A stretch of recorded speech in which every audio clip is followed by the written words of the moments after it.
Ladies and gentlemen, please welcome Joanna Baxter and the Platform Party.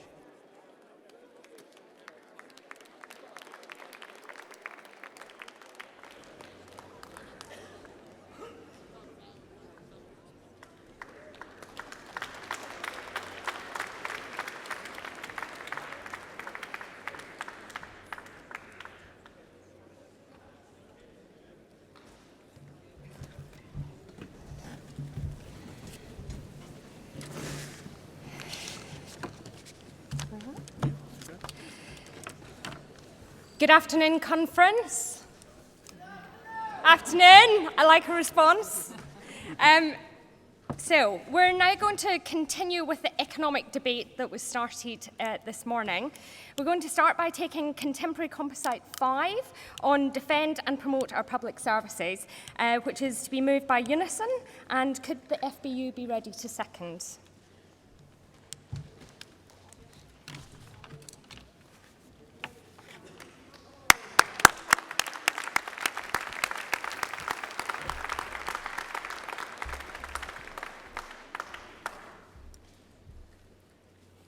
Dave Prentice, Unison, moving Composite 5 on our public services.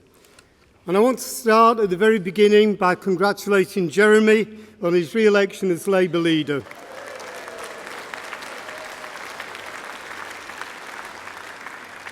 Our union, Unison, has backed Jeremy for over the past 2 years because time and time again he has been on the right side of the issues that matter to our members. Fighting austerity, opposing the pay freeze, investing in a fair economy. And I'm proud to be here representing 1.3 million Unison members, proud public service workers who do so much for so little. And they will tell you straight, anyone in our delegation will tell you straight that the best public services are those that are delivered by them direct to our communities. They will tell you straight that privatisation has been an unmitigated disaster for the service user, our members and the taxpayer. And yet, despite all of that evidence, the past 5 years has seen a doubling of outsourcing. It now stands at an incredible £128 billion worth of assets given over to the private sector. And under this Tory government, it will double again to £250 billion.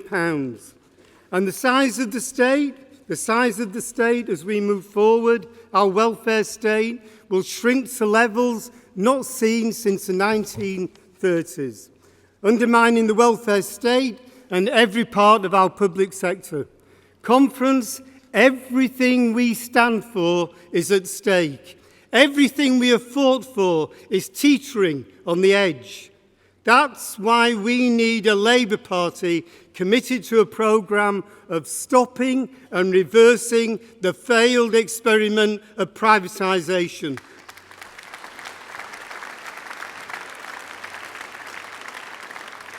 No more whatsoever of the weasel words of New Labour manifestos. That's something that matters to firefighters as much as it matters to nurses, police staff as much as it matters to train drivers, teaching assistants as much as it matters to postal workers.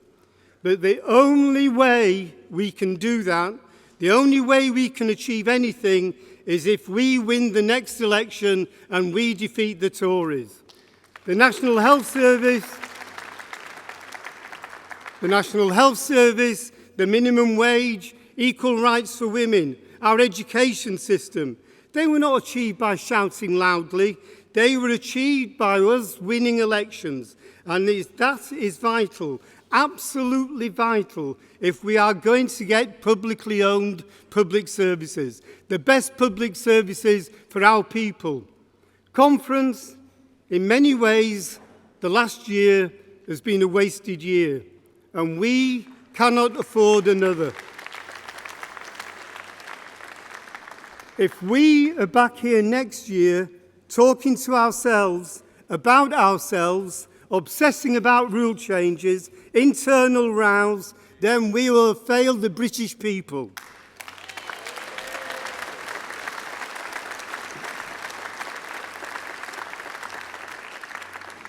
Let's be proud of our bold policies we're debating. Stop talking of deselections and division. Let's tell the country of our plans for change and stop sitting in rooms briefing against each other. The next election is not lost, but we have a mountain to climb. So no more wasted years, no more wasted conferences. It's time to get out there, winning over people in Stevenage, Lincoln, and my own constituency of Enfield Southgate, winning their trust, winning their votes. That's how we change the country for the better. And it's only by putting our party back together can we achieve an end of privatisation. It's only by bringing our party back together that we can build better public services for all. And it's only by bringing our party back together that we can ensure decent pay for our public service champions. Conference, the Labour Party, our Labour Party, is the greatest force for social justice, equality, prosperity our country has ever known.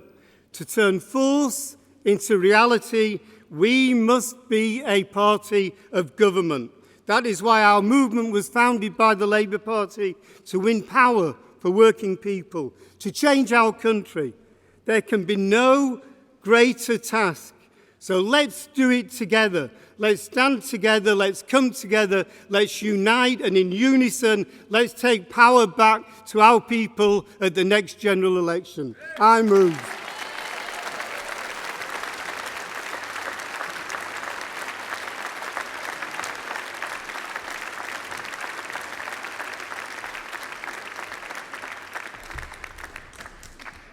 Thank you, Dave. FBU? Thanks, Chair. Conference, comrades, Matt Rack, Fire Brigades Union. You may have noticed that we've been absent for a few years. Well, we're back, and again, very proud to have supported the leader of the Labour Party last year and in the campaign over the summer. I'm proud to be affiliating to the Labour Party to fight for policies reflecting the demands for workers' rights, for investment in public services and the rest of it. And this is an important composite for us and for others, as Dave has outlined, working and relying on public services.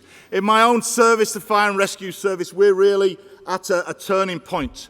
And I ask you to think about some of the work that our people do, some of the recent incidents, the London helicopter crash, the Shoreham air disaster, the Didcot power station collapse, the floods that are an increasing threat to our local communities, the civil disturbances of 2011. Firefighters carry out 40,000 rescues last year. That's more than 100 a day. And yet, since 2010, more than 1/3 of our central funding has been slashed, and that was identified by the National Audit Office just last year. In 2010, there were 60,000 operational firefighters across the UK. Today, that figure is 50,000. 10,000 jobs destroyed as a result of austerity policies. And yet, the cuts keep on coming and keep on coming. And the way that they deliver the cuts is by closing fire stations, getting rid of fire engines and getting rid of jobs. And bizarrely, that means that when you dial 99 today, it takes us longer to get to emergencies than it did 20 years ago. And in our view, that is a disgrace. And yet we face a further 20% cut in central funding, according to the settlement signed off at Westminster earlier this year. And I want to put on record that the Fire Brigades Union will never sit back meekly and accept those cuts. We will fight them at every level, locally and nationally, and we urge you to support us. But we also face, comrades, other threats. The Policing and Crime Bill is currently going through Parliament. It's been through the House of Commons. It now sits in the Lords. And we believe that plans to allow police and crime commissioners to take over the governance of fire and rescue services are fundamentally flawed. Let's be clear, A century ago, there were police and fire services. They offered a very poor service and they were scrapped during the Second World War, and nobody suggested a return to them. Firefighting is an independent humanitarian service. Firefighters rescue people and keep our communities safe. Firefighters have unprecedented access into people's homes precisely because we are not other agencies, and it's an important part of the work that we do, and we are fearful that this move to closer collaboration and the takeover of our service by police and crime commissioners will undermine that independent humanitarian role. It's a matter about which we are greatly concerned. And let's be clear, it's also a cost-cutting exercise. We fear that PCCs will also be used to further run down the fire service to fund police forces. So we are opposing this bill. In closing, I want to ask every single one of you to stand up with us to defend your fire and rescue services alongside our other campaigns on health, education and so on. Our fire service is a precious resource. We cannot allow it to be wrecked. It's part of the other debates we're having this week about setting out a real radical alternative for working people that stands up for workers' rights, for public service, for investment in those services, and for shifting politics in favour of ordinary people. We're proud to be here supporting that. Thank you.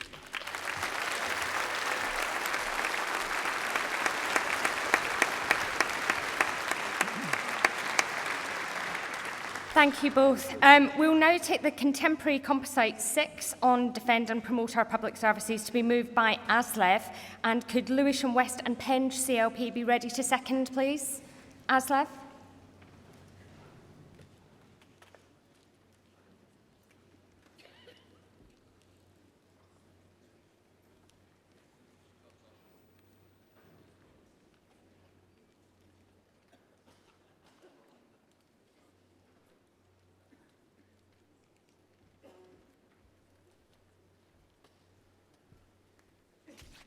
Thank you, Chair. Conference. Tosh MacDonald of ASLEF, the little trade union that represents 97% of the UK's train drivers. I'm proud to.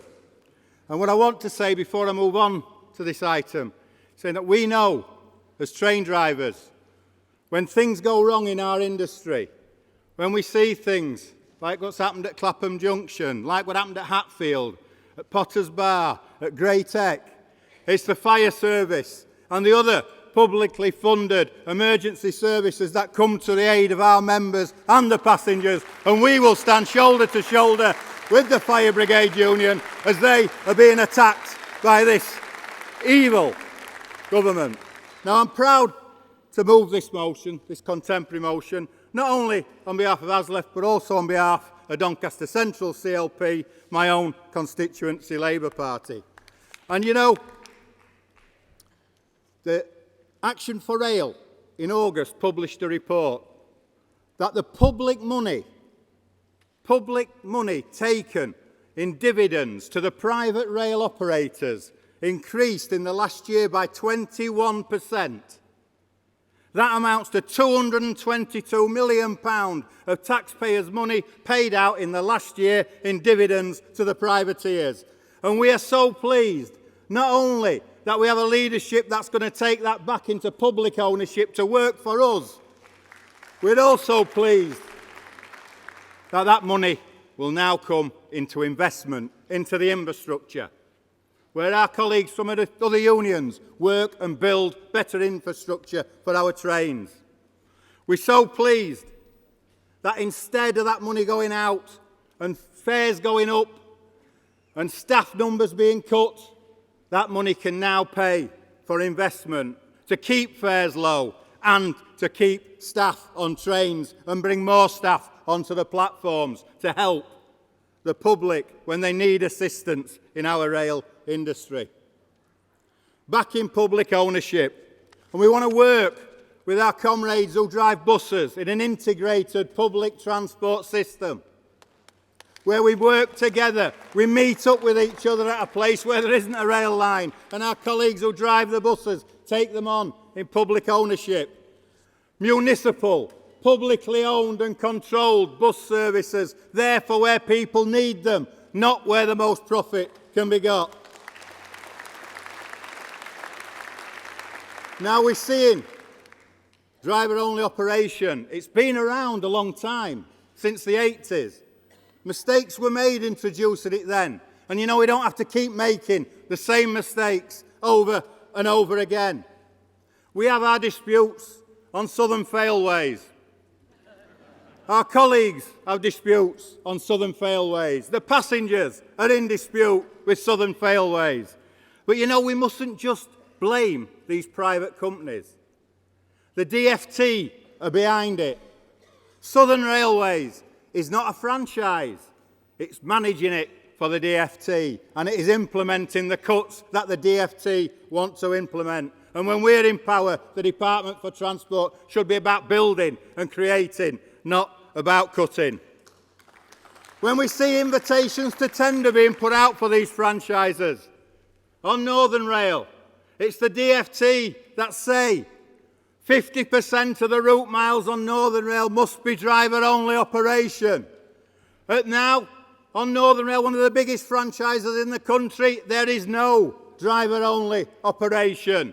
It goes against the collective bargaining agreements that we and our sister unions have made over generations. The DfT undermining it to bring it into more profit for their friends. And I will say this, we have some great Labour councils, local authorities, passenger transport executives. We see here in Merseyrail a great Labour authority. We see Merseyrail where there's investment coming for new trains on Merseyrail. Please let us all together make sure that there's a place on them trains for guards, safety critical staff to look after the passengers who are travelling on there. When we talk about Northern Rail and we talk about the devolution and Rail North and all the Labour-controlled councils in the North that will be involved in that, when the DfT are saying they have to be driver-only trains, let's stand together and say no. We want safety-critical staff on those trains looking after the passengers, getting from the platform to the train and vice versa. And let's stop this nonsense where train operating companies can say to a disabled person who wants to be travelling somewhere where a station's not staffed, it's all right as long as you tell us beforehand, we'll get you off at the nearest staff station and put you on a platform. There should be RMT members working on them platforms. There should be TSSA members working in those booking offices. There should be union members throughout the industry providing a proper service, not a cheap cut price service. Let's all stand together, because one thing I will tell you, colleagues, public ownership of the railways, not for profit and greed, is one of the biggest vote winners you'll find. And ask the Tory constituents in Southern Rail whether they would like to see it back in public ownership, where we're providing a service, not providing a trauma for them trying to get to work, to college, or wherever they need to be. Support the motion.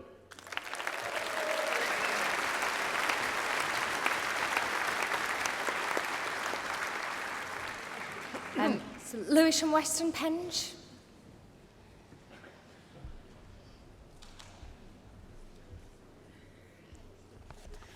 Conference, Jack Pashew, Lewisham Western Penge, wondering how you follow a worker legend like Tosh. Now, I'm not a railway worker. I'm not even a daughter of a railway worker.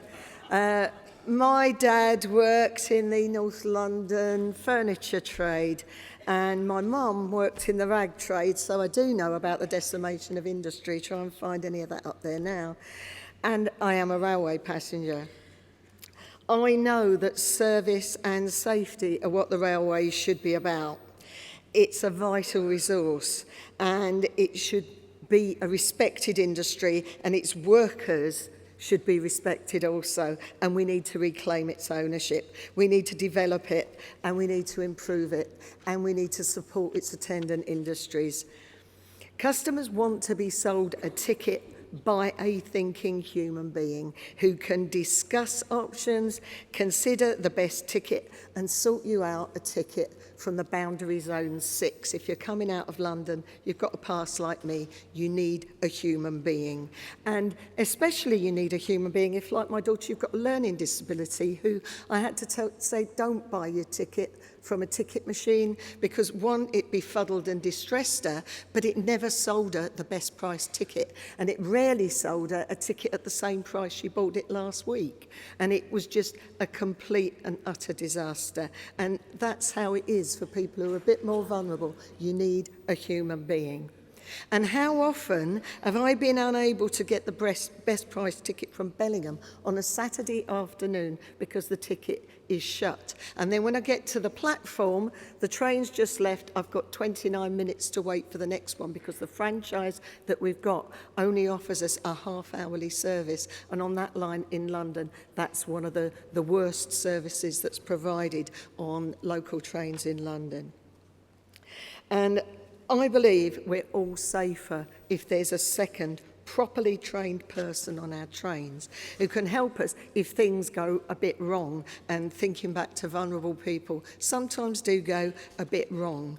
And actually, you only have to meet one double amputee from a railway industry to know that sometimes things can go very wrong on the trains. I've met a young man who's had an accident, fallen between a train and a platform. He's lost both his legs, and we're talking about making platforms so there's no one looking down that train. No one is spotting if someone is having that sort of accident. And if only one life is lost or one life is permanently changed by that sort of accident, then we're paying a price much too high for these economies in the railway industry. Now, I've waited a long time for a Labour leadership that believes in the railway and believes in the public ownership of the railway. We want to move away from polluting personal transport to affordable public transport. Whatever happened to workers' tickets that people used to be able to get early in the morning? And why should young people who are on some sort of minimum wage have to work for hours just to pay for the ticket that gets them to work? This is a disgrace. This needs to be a public service. And indeed, we need to keep the service in all our service industries. We need to return our railways to the benefit of its users. We need to develop and improve it and its attendant industries, including train building. How much heavy industry do we still have in this country? We can build trains. We can do that well. Could you wind up now, please? And we need to provide a truly integrated public transport system. Chair, conference, I second.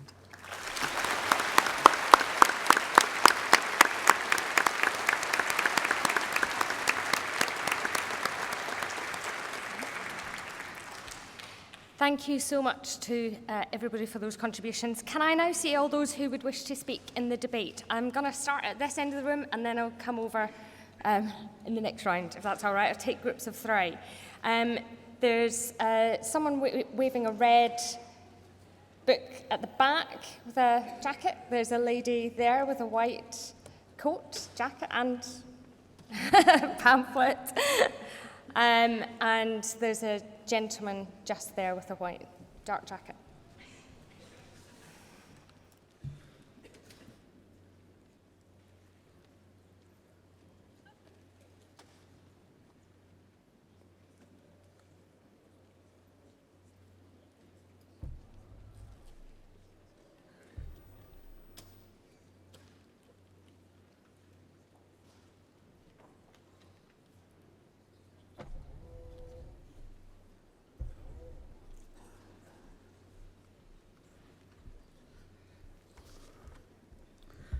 Conference, Hugh Gaffney, bottle of water handy. Conference, I want to talk about 2 points. I might take longer than 3 minutes, but I've only got 3 minutes. So I cannot tell you about the 500 year history of the post office This was once upon a time was a great British best postal system in the world, with postal workers proud to serve our nation. From Land's End to John O'Groats, from Belfast to Bangor, one stamp, one price, with a post office in every community, proud to serve our nation. Sadly, today, what is left of that public service is closure. They are closing our Crown offices. They are theft. They are stealing our pensions with a management not willing to listen or invest.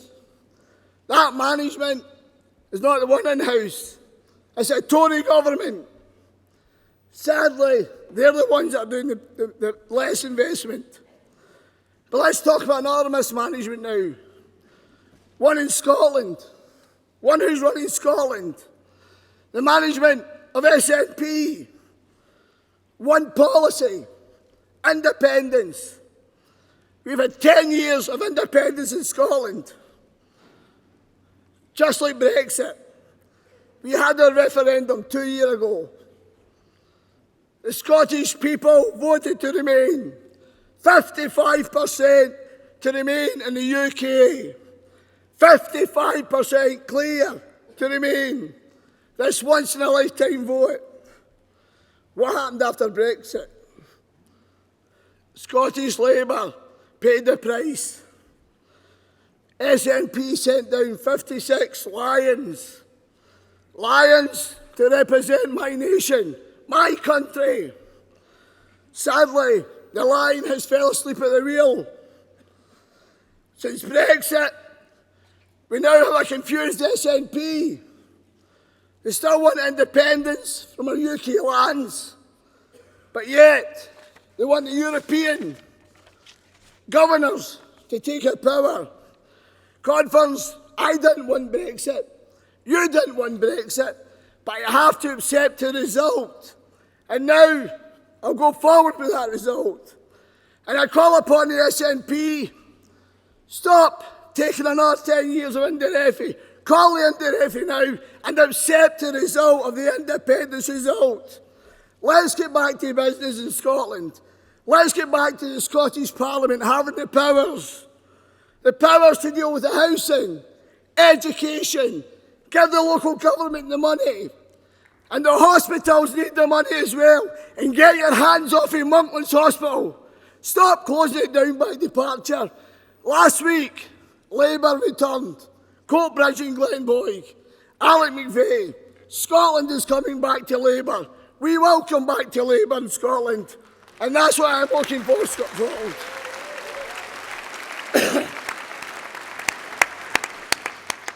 Finally, my second point, which will be quick, but just as important. This Labour Party, you and I, all under this one roof. Remember why you joined the Labour Party. Remember what Labour stands for. Your hands. We work. That's what the Labour Party's about. We've got one on the left and one on the right.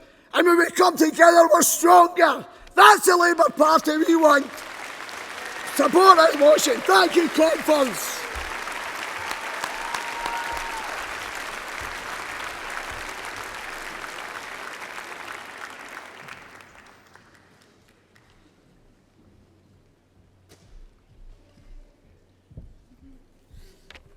Gloria De Piero, MP for Ashfield. Thank you.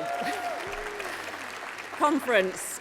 Today, I want to talk to you about the injustice of the mine workers' pension scheme. And I want us to send a strong message from this conference that we won't tolerate it any longer. I stand before you as the first MP for Ashfield to serve with no men working underground. But we, as a community, are proud of our heritage, and we are proud that miners from communities like Ashfield helped power Britain for generations. The miners deserve our thanks, and they and their widows deserve a fair pension. Conference, it's a scandal that the government takes 50% of any surplus from the mine workers' pension in order to guarantee it.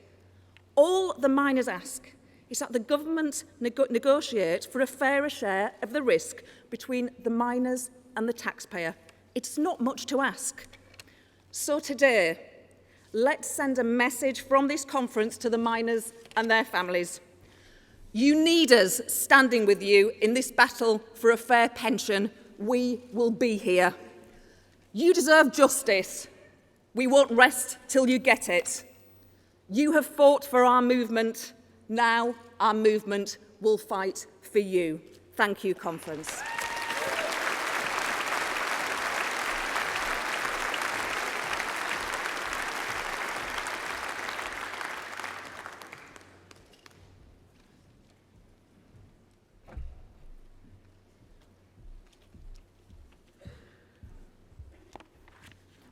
Chair, Conference, Alan Coombs, a Community Union delegate and a proud Port Talbot steelworker for 33 years. Thank you. Speaking on the Industrial Strategy Composite Conference, when we met here a year ago, we heard the devastating news that Redcar Steelworks was closing. We stood here and we called on the government to intervene, but they failed to act. They did nothing. The light of that blast furnace went out. Thousands lost their jobs, and the whole community was devastated. It was nothing short of an act of industrial vandalism. Conference, we must never allow this to happen again. But now, no one is in doubt about the threat to Port Talbot. But Conference, the steel industry is bigger than one site. I'm proud to be joined in the hall today by steelworkers from some of the many other steel towns across the UK, from Llanwern, Trostra, Corby, Teesside, Scunthorpe and Scotland. The past years we have stood together and fought for our industry, and I ask you today to pay tribute to them that are with us here today. Thank you. Our fight is one we cannot afford to lose. Losing our steelworks in Port Talbot will destroy the community. It's not just the loss of jobs, it's the loss of our identity and our sense of purpose. Steelworkers have been the guardians of our industry for generations. Our campaign didn't start with the threat to Redcar. We've been calling for action for years on energy costs, on procurement and on steel dumping. Conference, I'd like to pay tribute to those who have been by our side throughout, especially our steel MPs, not trying to grab the headlines, but doing the hard work in Westminster, asking the questions and calling for debates, and holding government ministers to account, joining steelworkers' calls to save our steel. It's not been easy getting the government to act. They may have started to listen. I only wish they started listening a while ago and could have saved the plants that are gone. But that's the price of being in opposition. It leaves you powerless to intervene. It means we see things like the devastation of Redcar. It means thousands of steelworkers losing their jobs. It means our communities suffer while the Tories wring their hands. That's why we need to work together for our economy, to work for an industrial strategy, to work to win the trust of all our voters and to save our steel. Thank you.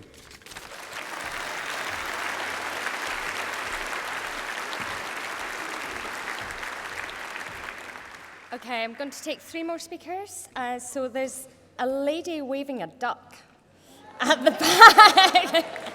That's a good prop. There's a gentleman waving a red bag. There's a lady with a yellow scarf over here.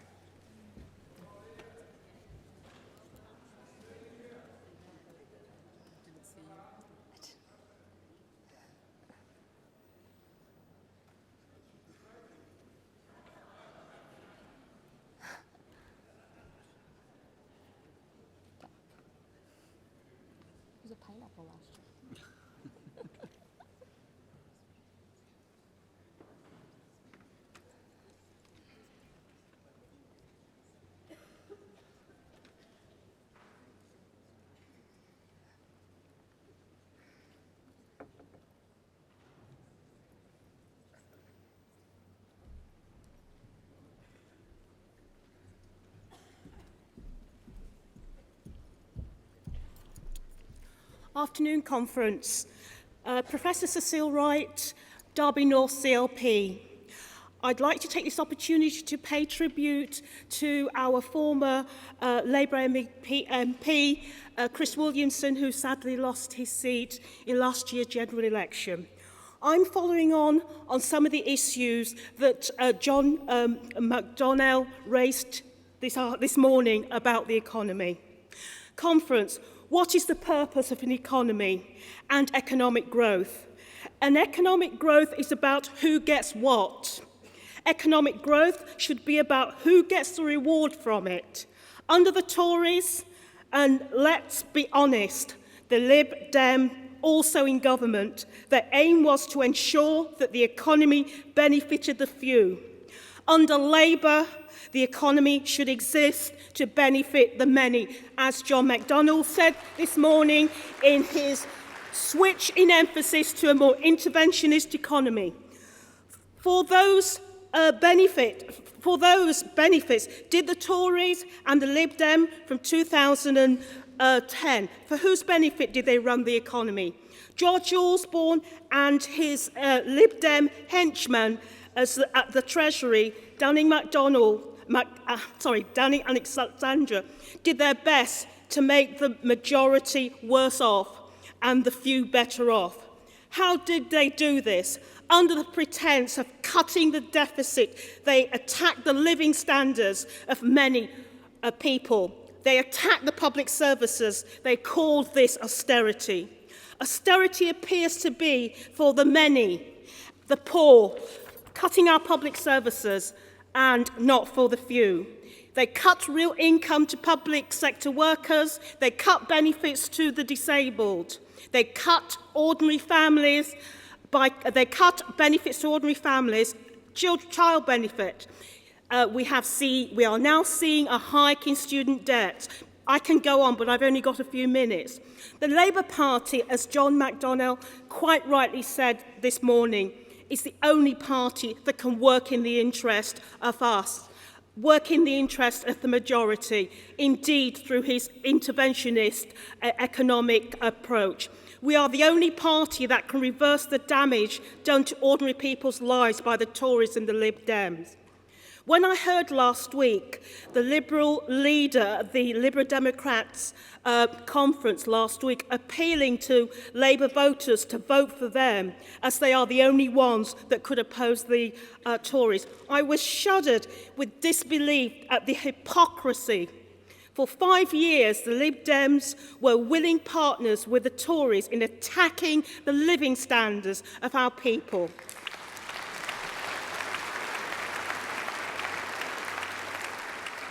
Let us say to the Lib Dem voters, join us in opposing the Tories.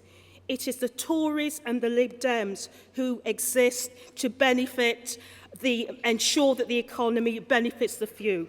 It is us, as John McDonnell quite rightly said this morning, through the interventionist approach, who will ensure that prosperity in our economy benefits the majority. Thank you, Conference.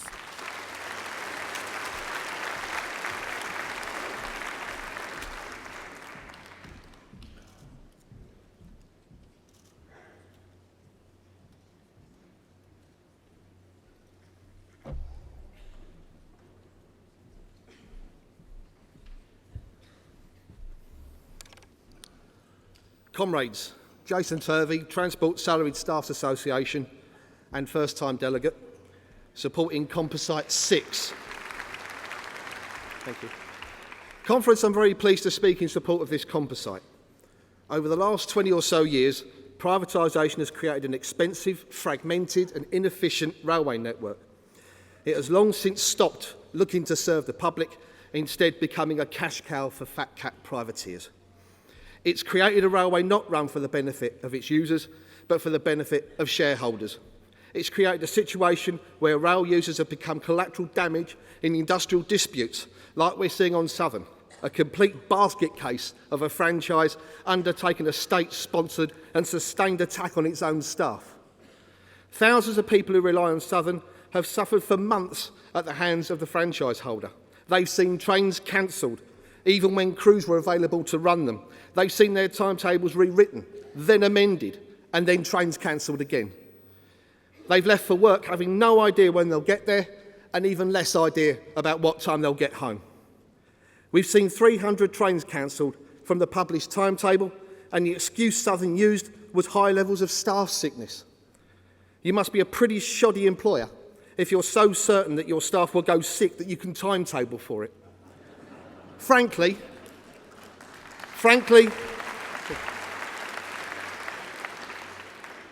Southern are the Sports Direct of railway operators.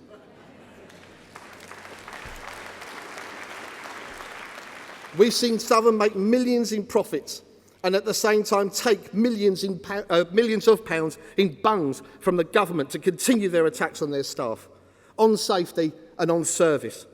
And now, just when passengers on Southern thought it couldn't get any worse, they're being told they have no longer the right to purchase a ticket to travel from a ticket office and will have to wait for their train, if it turns up at all, on an unstaffed or understaffed station. So the Transport Salary Staff Association supports the provision of a guard on every train. We support the halting of the proliferation of driver-only operated trains, and we support the right of every passenger on our rail network to buy a ticket from a ticket office from a trained, committed and helpful member of staff. Conference I support.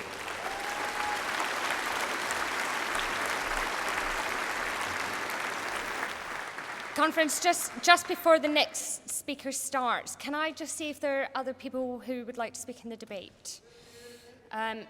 Okay, so we've got a gentleman there, we've got a lady over there with the black top. And there's a lady just at the bottom of the racks, just there, pattern dress, dark cardigan. You, yes. Thank you. Hello, Conference again. Gail Hodson, West Lancs Borough Council, first-time delegate. I am so thrilled about the fracking. I can't tell you. Thank you so much. I'm so thrilled, so thrilled. I just want to take a leaf out of Jeremy Corbyn's book at PMQs by putting some to conference from somebody else. And this is from my 20-year-old son, Freddie. He has asked, when will Labour bust the myth that we wreck the economy?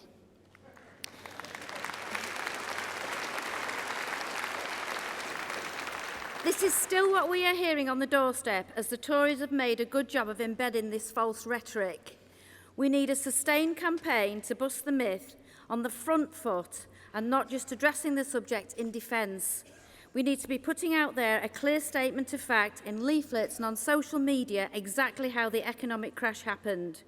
We need to highlight that the banking crisis was the mixing of subprime mortgages in with the general mortgage market culminating in unsustainable debt. This was initiated by the deregulation of the banks and so heralded casino banking, all instigated under Margaret Thatcher's Tory government. We need an effective flowchart of facts in a sustained campaign, which also highlights the fact that since George Osborne, Cameron and the rest of the Bullingdon Club took office, and despite cruel and biting austerity, the debt has more than doubled.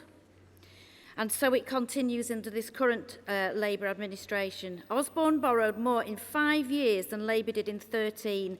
Let's get that message out there loud and clear. Thank you.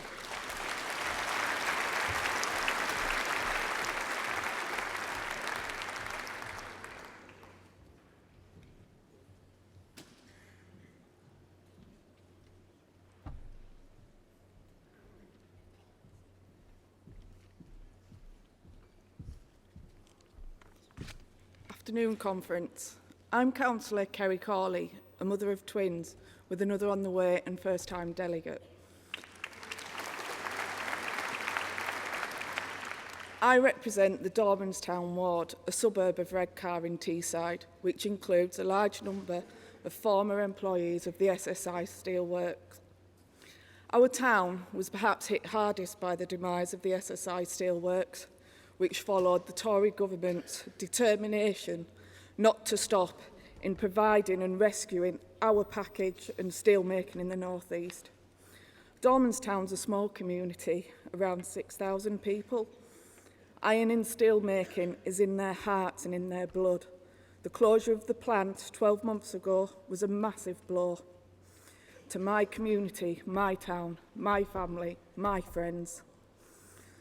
Working was not just part of a job or part of the industry, it was a way of life. And so many people had their way of life taken away from them. I've only been a Labour councillor since May 2015, so the news that the steelworks and blast furnace were set to close forever was a baptism of fire to me. With Christmas fast approaching and knowing that families would struggle, I talked to my fellow Redcar Labour councillors. That was when the Teesside Steel Appeal was born.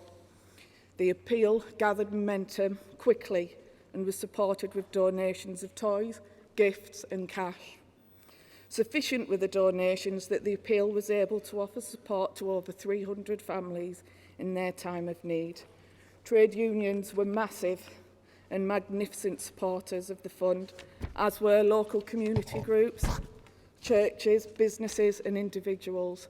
One local schoolboy, 9 years old, Ben Ebden, was so moved by the steelworks closure that with the support of his parents and friends organised a fantastic Christmas party with gifts for the children of the steel workers and their families, those that had lost their jobs.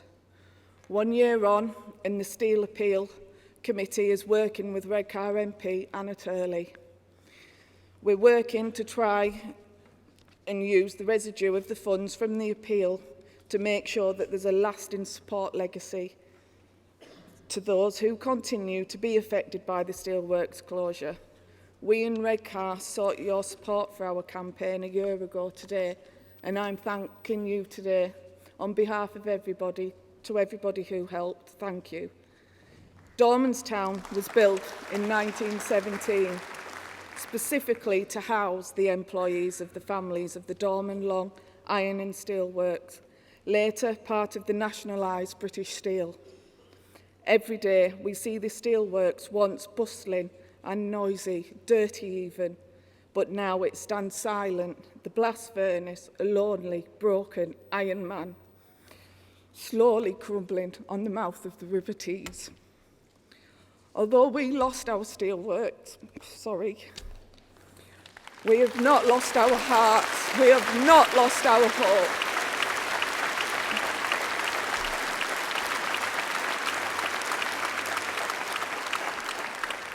So I ask Conference, save our steel. Don't let the Tories do to steel what they did to the shipbuilding in the 1980s. Thank you, Conference.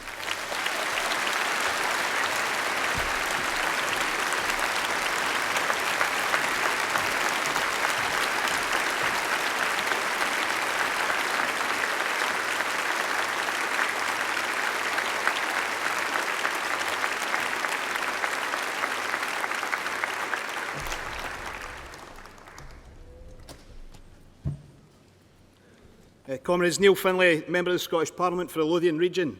I didn't intend speaking here, as you can probably see from my jeans and trainers, but I had to come here today with some words of warning and some words of caution from my friends here in England and across the UK, and it's a friendly warning to my brothers and sisters, because some people are being seduced into believing that the Scottish National Party are a party of the left, and a party that is progressive, and a party that we should be doing deals with.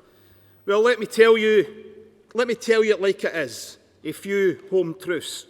Why would the Labour Party ever contemplate doing a deal with a party that takes a 5% cut in Scotland's block grant and turns it into an 11% cut for Scotland's councils? Why would we do a deal with a party that's cut 130,000 college places for our young people? Why would we do a deal with a party that's privatised the Northlink ferries, the sleeper service, and gave the ScotRail franchise to Abellio? And why would we do a deal with a party that hasn't introduced a single progressive economic policy in 10 years?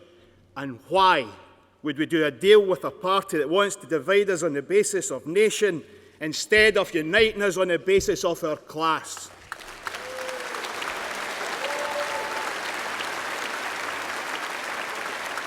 Conference, the public services are the civilising force in our society. The public services are the glue that binds us together. They educate our children, care for the elderly and keep us safe. In Scotland, the attainment gap in schools is growing. Our social care system is on the brink and our NHS is under pressure like never before. But last week, in the Herald newspaper, Nicola Sturgeon said, independence transcends all of that. So she said to the family struggling to pay their rent and their mortgage, the young person on a 0 hours contract, the 70,000 council workers who've lost their jobs, it's okay, don't worry about all of that, independence is the answer. Well, let me tell you this, Conference, you can't pay your bills with a saltire and you can't eat a flag.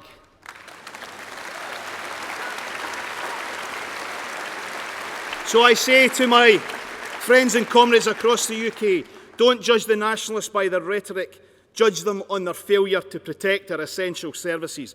When the SNP act progressively, they will find themselves in the same lobby as Labour MPs in the House of Commons. But when they fail to act in government, they'll find themselves attacked and exposed by Labour in Holyrood. So help us fight back in Scotland. Help us develop a progressive, socialist alternative to defend public services and deliver for ordinary working people. And help us unite workers from Shetland to Land's End, because the interests of a worker in Lerwick is the same as the interests of a worker in Cornwall. Never forget, unity is strength.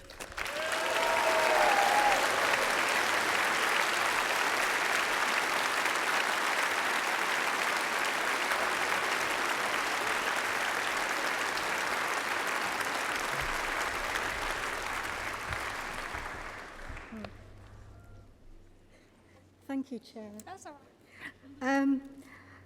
Carol Wilcox, Christchurch, Labour Land Campaign. Labour governments believe in public expenditure. They believe in public goods and services. And we saw that with our last Labour government. They had a huge task in order to renew our infrastructure, to put investment in where it had been lacking so much in with Tories. And this next Labour government will have to do even more, but they will have to do it without the help of, without public-private partnership, PFI things. They will have to get it from their own resources. All good public investment increases land values, local land values. That's a fact. It can be demonstrated by the Jubilee Line extension, which cost taxpayers £3.5 billion, and we know that local land values increased by £13 billion. You can see the same thing happening with the Crossrail project. Land values are increasing all around where that's been developed. So the source of the source of the tax base should be land, okay? Because with land, if you had a tax on land values, you will have a virtuous circle where increased public investment increases land values. It will then increase the tax take from a land value tax, which will then lead to increased public expenditure. And this is really a sustainable multiplier effect, as was described by Keynes.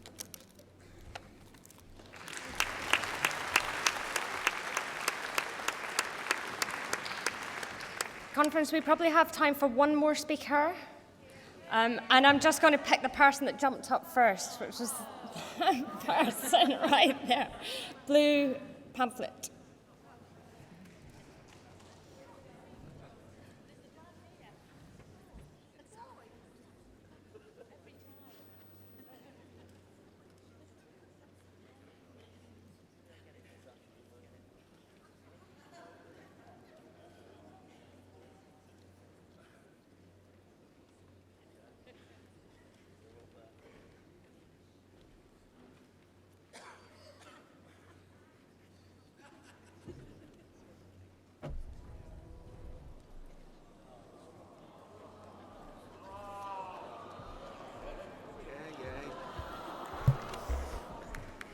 Hi, Conference. Conference, I think you would agree that the Labour Party has done some great things for this country, like the NHS, the welfare state, and upholding the principle that everyone deserves a second chance. But all of this is at risk because of a Tory government, one that was decided without the majority of the people wanting it. We see more and more people unable to feed their families, unable to find good housing, and stuck in work-based poverty. We need to stop this from going any further. Otherwise, our democracy is at stake, our NHS will be destroyed, and we'll be back to the dark ages of hospital beds in corridors and people unable to survive.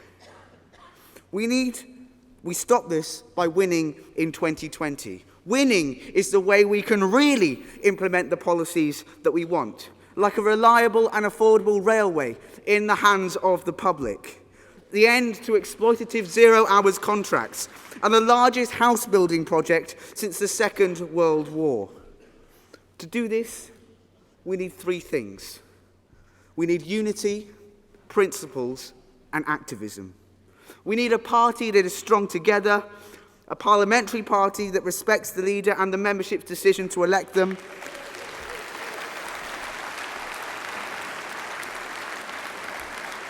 We also need principles and activism. Every single Labour member needs to get out and convince the public and the electorate that their support and answers lie with Labour and Labour alone. Because, comrades, at the end of the day, our Prime Minister, the members of Parliament, and even our leader can go back to their homes knowing that it's warm, with food in the cupboards and on their table, and trust in knowing that they have a sustainable pay packet. But the people that really need us most cannot. They're the ones that don't know where the next meal is coming from, don't know if they can send their child on that school trip or pay for the bill instead. So please, Conference, don't fail the ones that need us most. Let's become united and lead the revolution for social justice and fairness. Thank you.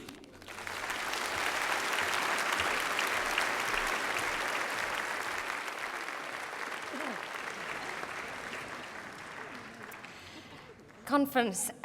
Debbie Abrahams, Shadow Secretary of State for Work and Pensions, will shortly address us, but before she speaks, we have a video.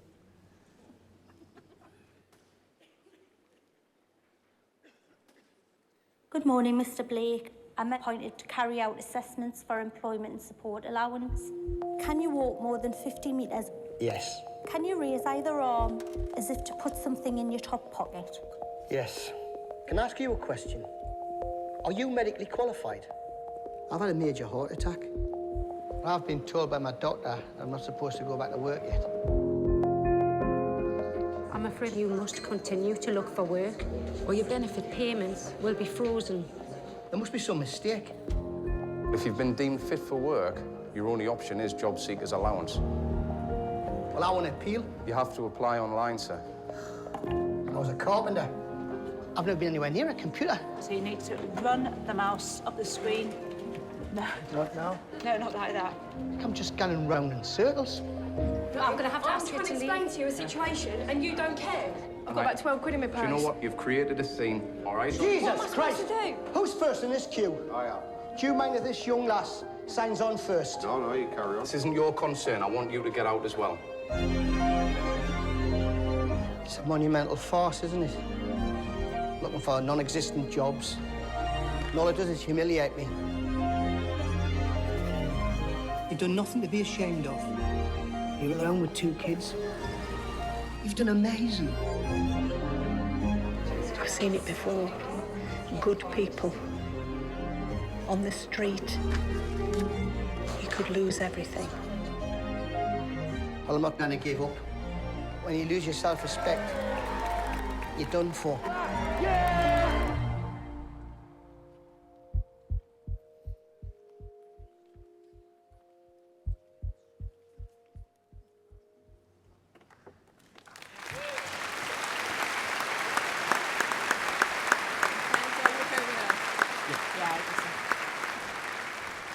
Conference, Debbie Abrahams.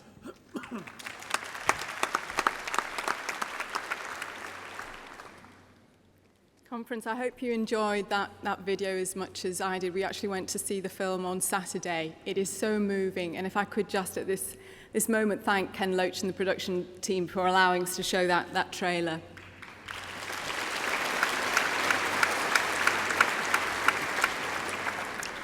Conference, it's a real honour to stand here before you as the party's spokesperson for Workcome Pensions, my first time on the conference platform.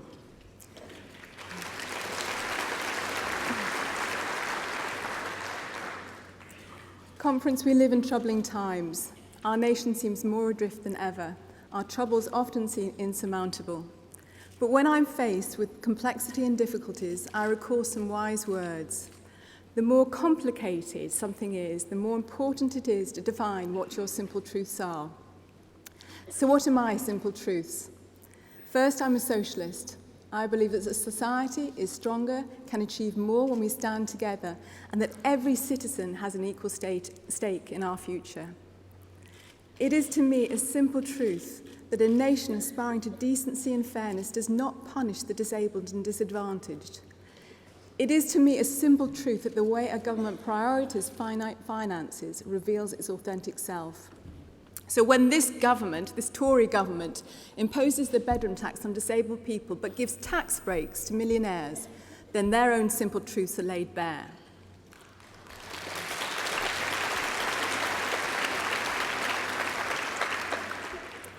It is to me a simple truth that where the dignity of rewarding work is deprived to millions through a lack of quality jobs, the rise of zero-hour contracts and indignities heaped on loyal workforces by the likes of Sports Direct and BHS, then social and economic progress is stunted.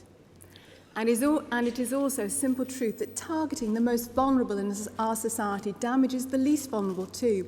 If you haven't already read the Richard Wilkinson and Kate Pickett book, please do. It's called The Spirit Level, and it's well worth a read. And it shows, with a wider gap between rich and poor, there is a higher level of infant mortality, poorer mental health, lower life expectancy, and less social mobility. To me, as a former academic, it's a simple truth that evidence-based policy must replace policy-based evidence. For Alex, if you're here, that's for you. That's why I'm a socialist, because all the evidence points to another simple truth. By building a society where the hope of progress is genuine and realistic and not forlorn, where every citizen feels themselves an equal participant in our nation, and where government is seen to be working for everyone, we create a virtuous circle of growth, stability and contentment. For all the Prime Minister's warm words, it's by her actions we will judge her. She's been a senior member of a government that has chosen to visit austerity on the most vulnerable in society. She has been a senior member of a government that continues to rain down on our education system ideological reforms with little or no evidentiary justification. And she has been a senior member of government where the number of food banks increased tenfold in 4 years. Conference, inequality is not inevitable. We are all here precisely because we know that change is possible and necessary. There are nearly 4 million children living in poverty, and children's charities are estimating that by 2020 that's going to increase to 5 million. Conference, children being in poverty affects not just their childhood but their whole future life chances. And the 5 million disabled people living in poverty now because of the extra costs they face associated with their disability, that's set to increase as a result of even more cuts in social security support. While I'm proud of the last Labour government's success at reducing pensioner poverty, women and the lowest paid remain at high risk of falling into poverty in their retirement. And this injustice is being extended to 2.6 million women born in the 1950s who've been shortchanged by this government, bringing forward their state pension age. The pension system that I want to see ensures dignity in retirement and a proper reflection of the contribution that older people have made and continue to make in our society.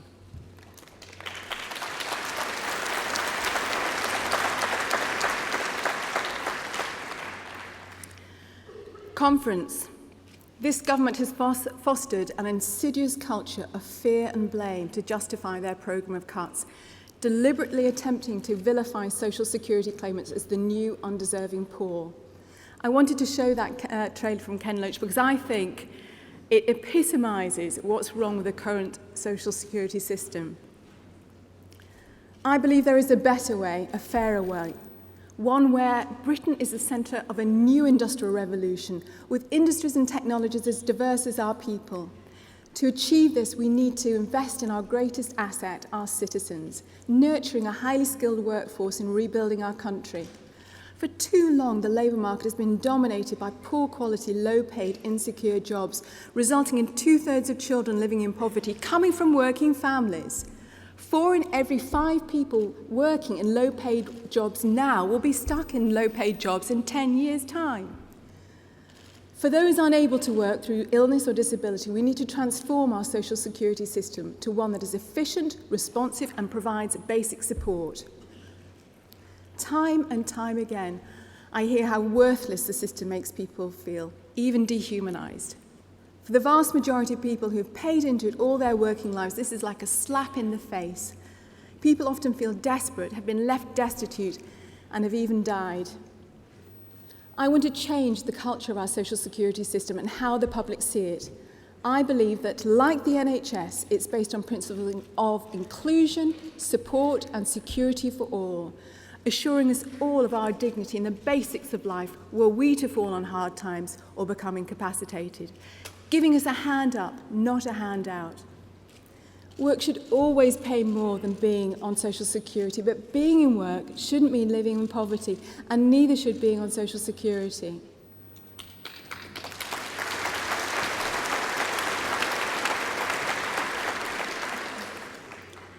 The Labour Party has already pledged to get rid of the discriminatory and unfair bedroom tax, but I want to go further. I want to scrap the discredited work capability assessment and replace it with a system.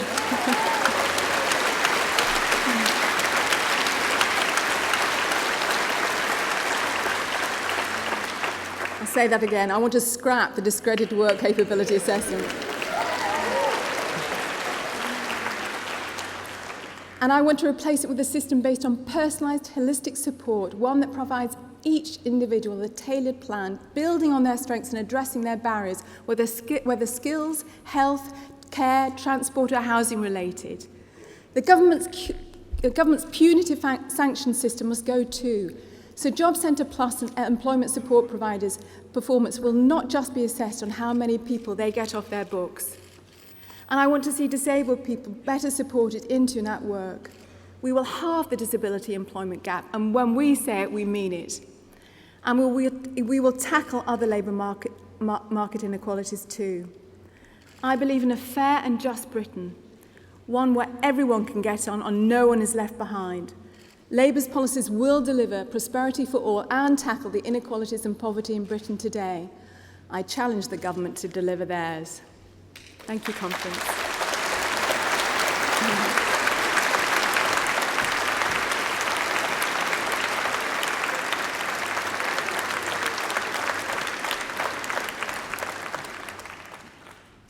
Thank you, Debbie.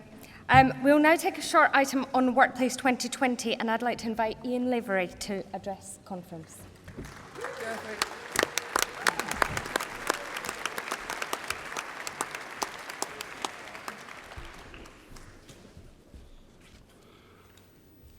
Colleagues, at conference, it's an absolute privilege to address you here in Liverpool.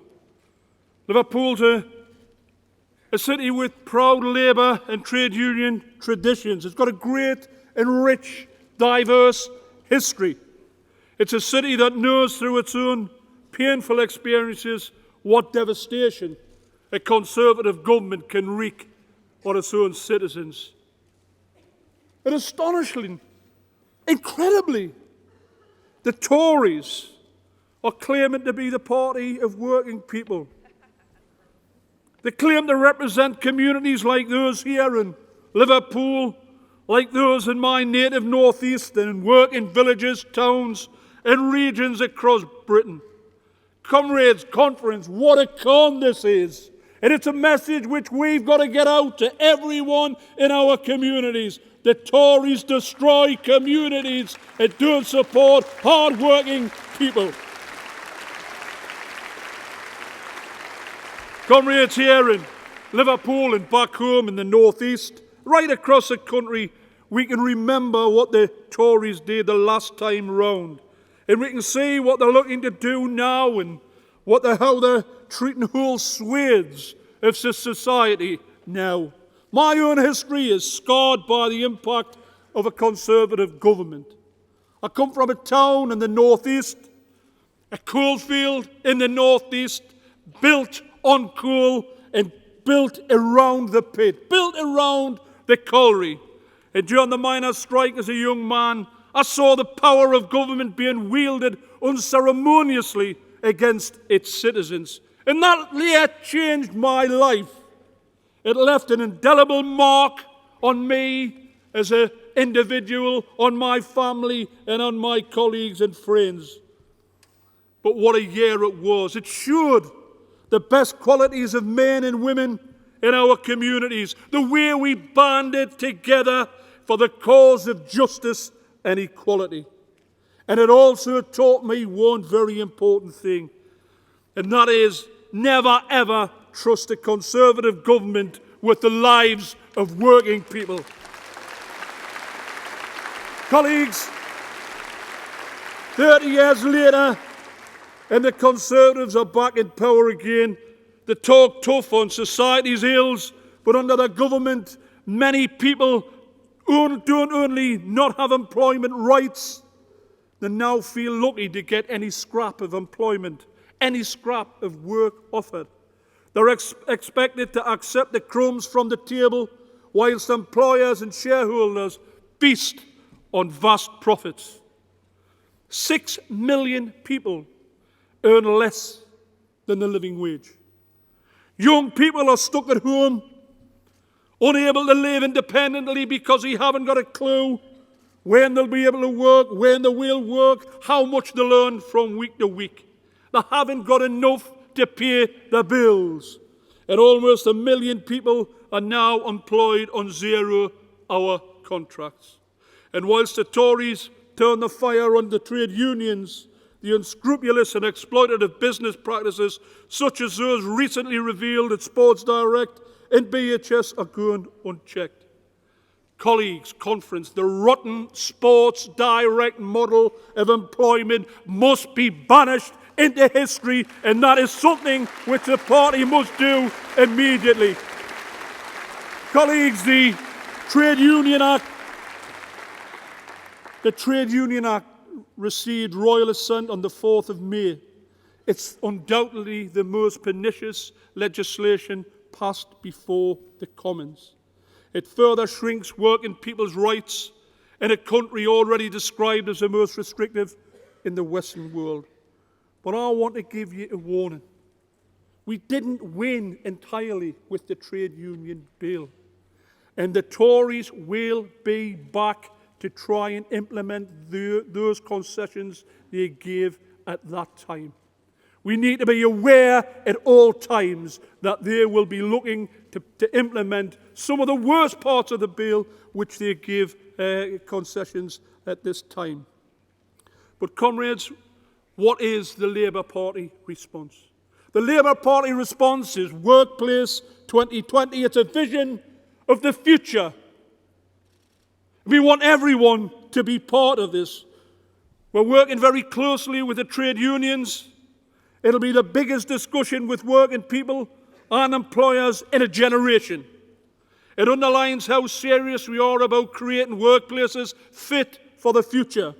Everyone's got a story to tell on the world of work and what it should look like in the future. Workplace 2020 isn't about focusing on the negatives, it's about focusing on the positives. Many people have got positive experiences in the workplace, and many people benefit from apprenticeships, training opportunities, and additional support. We want to hear as a party from working people, employers, about how we can promote good practice and raise standards in the workplace. We'll be travelling around the UK to our regions, to the local communities, because we want to hear at first hand, at grassroots level, what's happening in the workplace. We want to listen to people. We want to work with the trade unions, employees and employers to create an environment that's fair to all. But conference, we really need your help in doing so. We need your help to set up meetings in the workplace, local community centres, places of worship, the cafe, the club, the pub, even your own back room if you feel that would be appropriate. You can hold a Workplace 2020 discussion anywhere, even online, and that's at www.workplace2020.org.uk. I want you to tell the Labour Party, the party for working people, exactly what you think the future of work should look like. If you go to the Labour Party stand after the conference session, you can pick up a campaign pack and get a leaflet that tells you much more about how to get involved. Colleagues, the Labour and trade union movement is best when we work together. It's best when we are all united. And this is an opportunity to embody the spirit of generations of men and women who have gone before, the great pioneers of our great movement, who have transformed society. We want to learn from the past to build the future. And the old adages proudly displayed on many trade union banners remain extremely relevant today. Agitate, educate, organise. The past we inherit, the future we build. Colleagues, conference, together we can change the world of work. You can be part of that. Let's get to work now. Thank you.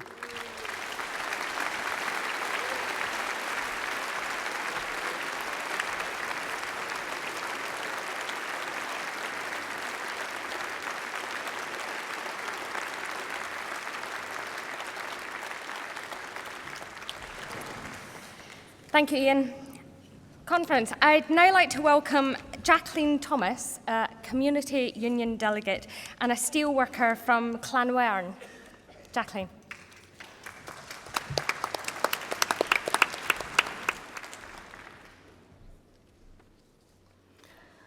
Conference, my name is Jacqueline Thomas and I'm the Vice President of Community Trade Union.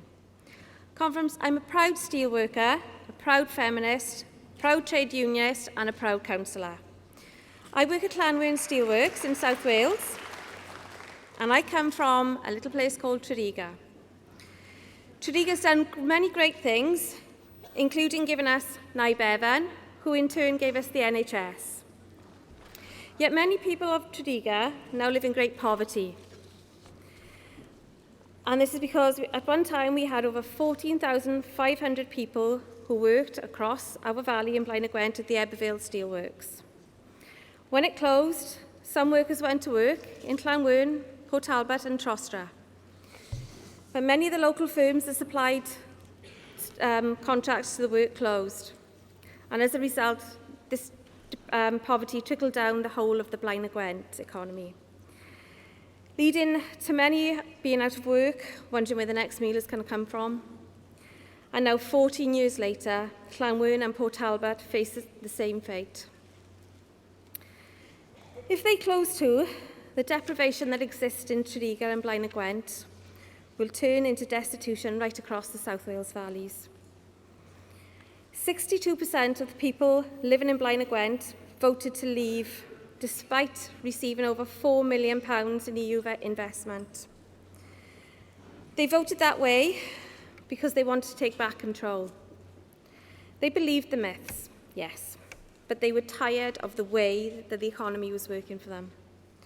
The funding has been welcome, providing many new apprenticeships and transport links. But there are too many jobs, no local economy, no way for families to give up great opportunities to their children. And now the rest of the South Wales valleys and now the rest of the South Wales valleys are in the same fate. My family, my friends, and so many others face the same hardship and heartache. If this government stands back and lets this industry fade away, I just dread to fear what's going to happen. The jobs that do exist in Blaenau Gwent are often poor, low paid, unsustainable and 0-hour contracts. These steel jobs are good, secure, well paid, because we've had 100 years of trade union organisation. That's why the Workplace 2020 is so important to areas like mine. At work, I'm proud to be a trade unionist for Community Union, representing steelworkers. I'm proud to help the people at work stand up for health and safety and stand up for my colleagues' rights. Workplace 2020 seeks to strengthen the role of the trade union reps and fight against the Tory attacks on employment rights. But we can only win that fight if we are an electable Labour Party that reaches out across the country and beyond our base. My local community needs a Labour government. My workplace needs a Labour government, and Conference, more importantly, I need a Labour government. I am proud that the Workplace 2020 is setting the agenda for the Labour Party's policy on work, and I hope we go on from here and fight every day to make sure we set the agenda for the whole of the country, and we don't see the same deprivation as I see in my hometown now. Thank you.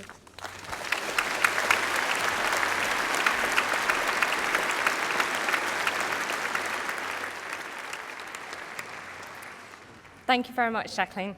I'm now delighted to introduce our guest speaker, Scott Courtney. Scott is the Executive Vice President of the Service Employees International Union and the inspiration behind the Fight for $15, which has led to more than 10 million low-paid workers seeing their wages double. The Fight for $15 is now a global movement to end injustice and low pay and the race to the bottom. Scott, welcome to Labour Party Conference.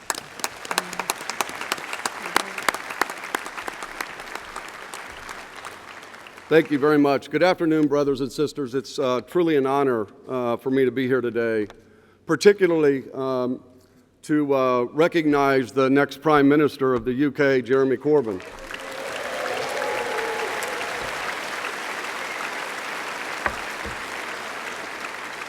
Jeremy and John McDonnell have been with us in this campaign since the beginning days, and I have to tell you what that means where I come from is we'll be with them until the final days.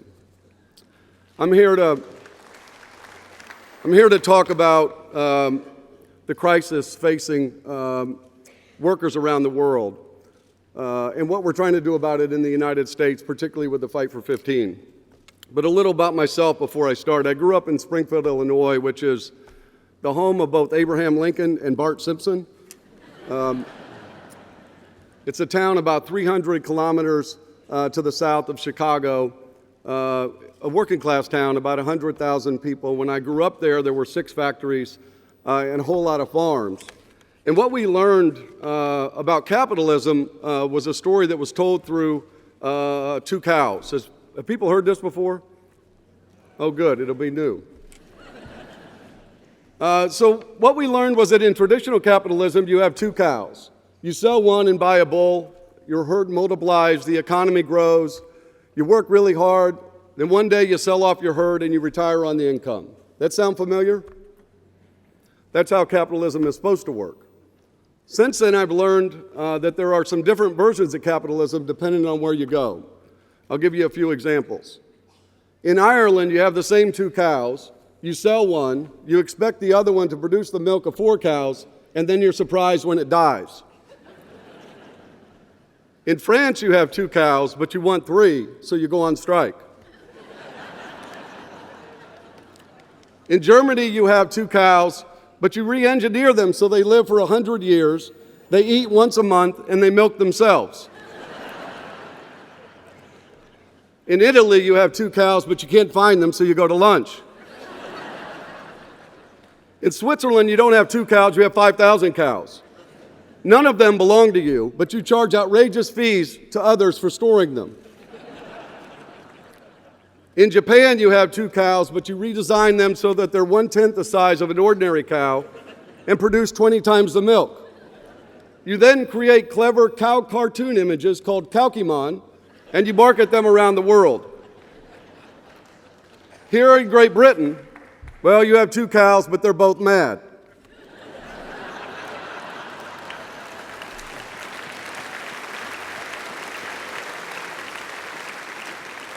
I'm really glad you laughed at that.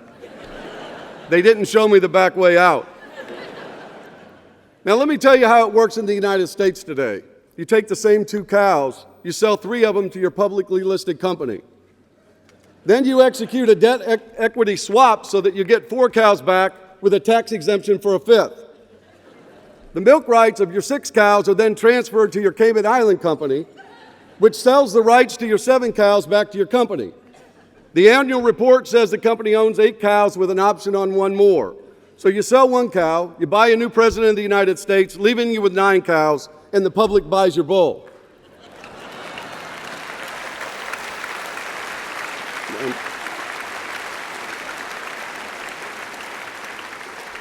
Now that's a little bit dramatic, but it's not a lot out of line with what's really happening in the U.S. And it's important to note this kind of capitalism does not create a single job. It doesn't drive up wages or create economic opportunities for workers. It doesn't secure health care, guarantee a decent retirement, or a good education for their kids. All it does is further enrich the already too rich, add to the already overflowing coffers of corporations, and deplete the already shrinking tax base of our public sector. And yet, to this day, the powers that be are still buying the bull that the corporations and the wealthy are the job creators. We as a nation in the U.S. continue to make policy decisions based on the premise that the well-being of American workers depends on how much we coddle corporate giants and rich people with tax cuts and lax regulations. Brothers and sisters, the situation facing workers in the United States today is dire. We're losing ground all around the world, and it didn't happen by accident. The quality of living and working standards are not the result of natural economic forces that are beyond our control. They are the result of specific choices our nation's made to get here. At the end of the day, to make our economies work for workers, what we really need to do is change the choices we make, the choices our nations make. And that's what the Fight for 15 aims to do. Yes, the Fight for 15 is a movement to win raises and a union in the fast food industry and in other industries. To be sure, we hope to win a catalytic victory at McDonald's, because winning at McDonald's would have a ripple effect on jobs all across the economy. It would spark a surge among workers wanting to achieve the same victory, and would open the door to raise wages across the service economy. It would be an historic win for all of us. Our air traffic controllers moment, our chance to end the steady decline for workers that accelerated when Ronald Reagan fired 11,000 striking air traffic controllers, much like Margaret Thatcher went to war against the mine workers, undermining the power of workers for decades. But even beyond a victory at McDonald's, the Fight for 15 is a movement to fundamentally change our choices and priorities as a nation. Our goal is to change the mindset that allows politicians to dole out favors for the corporation and the rich at the expense of everyone else, to create an environment in which boosting the purchasing power of workers and consumers, not the financial power of Wall Street, is the prevailing strategy for growing the economy, to make it possible for all workers to unite in collective action, to form unions and negotiate for their fair share of the productivity and the wealth that they create, and ultimately, to make our nation choose prosperity, not austerity, as the path to a better future and the kind of world we want to live in. Now, you don't actually have to go very far back into the past to see how things were different in the United States. Back in Springfield, when I was growing up there in the 1970s, it was still a place where you could get a decent job, you could count on a decent wage, you had health care, you had a pension, you could even take a vacation. Eventually, you'd have enough to retire on. No one was rich, none of us owned fancy beach houses or yachts, but workers had a union, and the American dream meant you could live a better life than your parents, and you could expect your kids would live a better life than you. But 40 years ago, powerful companies and corporations and right-wing groups in Washington started to get worried, and I'm not making this up. There's actually memos from Lewis Powell, who served on the United States Supreme Court. They were worried, they were scared that the free enterprise system in the United States was at risk, and get this, that we were getting too close to communism. Now imagine that in the United States of America. So they came up with schemes to manipulate the relatively fair system that we had in the U.S. at the time by pushing 3 strategies, and they've done this consistently for 40 years. Deregulation, detaxation, deunionization. Those 3 things became the answer for every problem. City, state, federal, at the bargaining table, they've eventually spread across the globe. As I've listened today, I hear the same thing here in the UK. If you have a budget deficit, you need to deregulate, you need to detax, you need to deunionize. You have a budget surplus? Hell, it's the same answer. If you had a toothache, you need to get rid of the unions, get rid of taxes, and get rid of regulations, and you'll feel better. Now, after 4 decades of those choices, America is a much different place. Today, 64 million Americans make less than $15 an hour. That's 46% of all workers in the United States. And let me tell you what 15 means. Today, the minimum wage in the United States is $7.25. $15 an hour if you work 40 hours a week is $600 a week. 4 weeks in a month, $2,400 a month before taxes. You'll take home about $1,900. The average cost of a 2-bedroom apartment in the United States is $1,100 a month. You don't have to be a financial wizard to figure out you barely have enough on $15 to pay food, pay for your lights, pay for your heat, get yourself to work, and pay your rent. That's all 15 pays for. There's no luxury.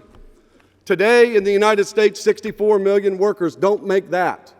100 million workers in the United States are in or near poverty. Tonight in the United States of America, 1 in 5 kids will go to bed hungry. We have a completely different type of economy today, and you can see it in many industries that once gave people a real shot at the middle class. If you look at the airports, it used to be if you worked at an airport, you worked for one of the 2 or 3 airlines in the U.S., no matter if you were selling tickets or taking tickets or driving the airplane or serving drinks on the plane.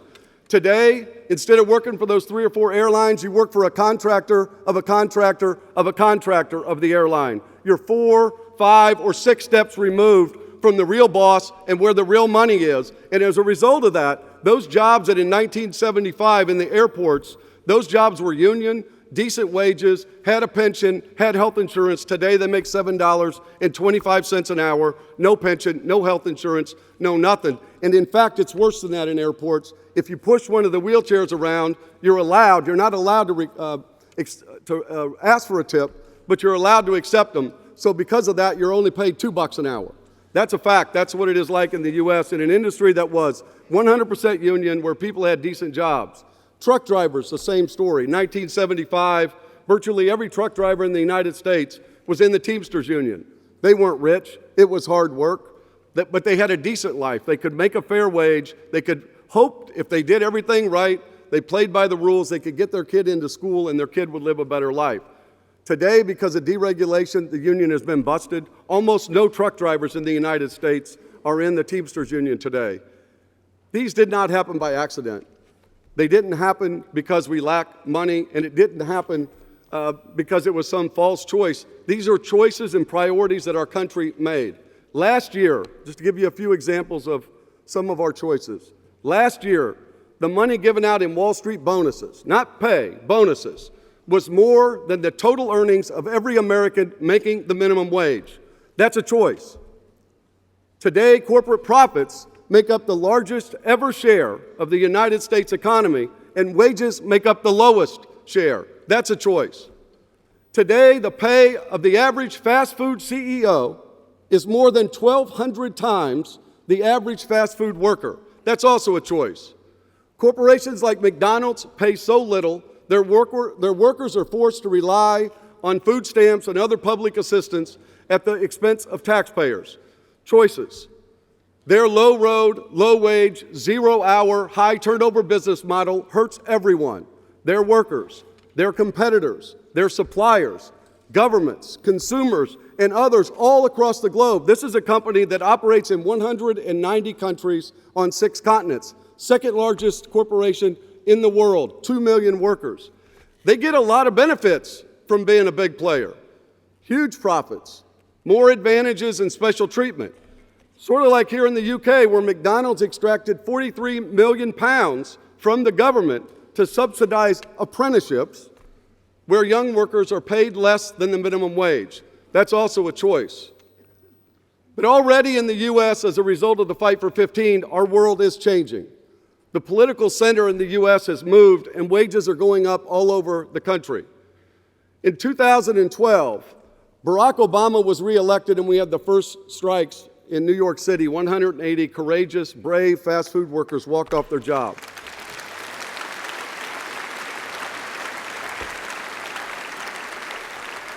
Now, when the president was reelected, he wasn't yet for a $9 minimum wage. Our country had spent years talking about austerity, budget cuts, and the deficits. Like I said, the president wasn't yet for a $9 minimum wage. In fact, only 2 Democrats in the entire country were for a $10.10 minimum wage. That says something. 2012, only 2 Democrats were for $10.10. Since then, we've had 12 strikes calling for $15 in a union. The strikes have expanded from those 180 workers in New York City to workers in 330 cities across the United States in April.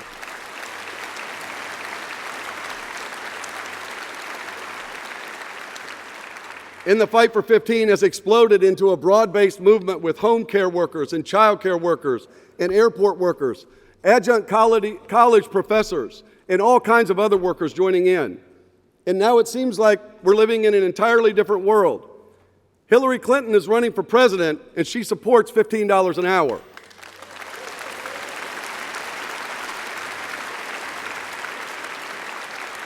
Now, I have to tell you, it's hard to tell where her opponent's at on this. He started out Donald Trump. You guys have probably heard of him, the guy with the funny hair. And he's taken several positions. He started out in a debate in Milwaukee in November saying that literally wages are too high. Then he conceded later on, well, maybe they need to go up a little bit. Lately he said, I could probably support something up to maybe $10 an hour. Listen, don't worry, if you can't keep up with him, he'll probably have a different position tonight when you watch the debate, although I hear it's at 2 o'clock in the morning, so I'm not sure how many of us will be awake. $15 has been adopted as the official platform of the Democratic Party. $15 is the law of the land in Seattle, San Francisco, Los Angeles, New York, Washington, D.C., and other cities all around the United States. Major private sector employers like Facebook and Aetna are increasing their minimum wages to $15 an hour. The state of Oregon raised its minimum wage to $14.75. I still can't figure out who we made mad there that dropped the extra quarter. In Chicago, Rahm Emanuel, who is the picture of a centrist Democrat, he was the chief of staff to President Obama and opposed $9 in 2012. He was running for re-election last year as the mayor of Chicago, and to get re-elected, he supported and led a drive to get the minimum wage in that city to $13 an hour. In 1 week alone, earlier this year, 10 million people in New York State and California had their minimum wage raised to $15. All told, 20 million American workers have gotten a raise since we began this campaign.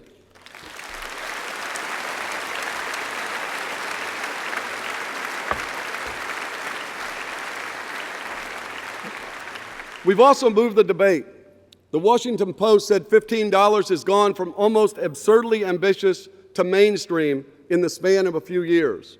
Slate magazine said fast food workers have managed to completely rewire how the public and politicians think about wages. And Chris Hayes said the Fight for 15 has entirely changed the politics of our country. Hell, it's not even just the Democrats. Jeb Bush said millions of our fellow citizens across the middle class feel as if the American dream is now out of reach, the playing field is no longer fair or level, and that too many of the poor have lost hope. I would say the message is getting out. The public is also responding to the workers' demand for union rights. A recent Gallup poll found that 58% of Americans today support unions. That's the highest level in our country in decades. The Fight for 15 has also become a global movement. When we had strikes in April, joining those workers from 330 American cities were workers in 40 countries on 6 continents. We saw massive demonstrations in Brazil, Asia, and across Europe. We've seen victories with our friends at Unite in New Zealand beating back the 0 hours contract, and right here in the UK, the Fast Food Rights Campaign is helping ramp up a global campaign that is taking on some of the largest corporations in the world. Brothers and sisters, if there's one overriding lesson we've learned from the Fight for 15, it is this. If you want people to follow you, if you want them to take bold action, you have to speak to the core of what matters most to them. And you have to take a strong stand for what is morally right. There's nothing to be gained by straddling the center or seeking the middle ground. There's no point.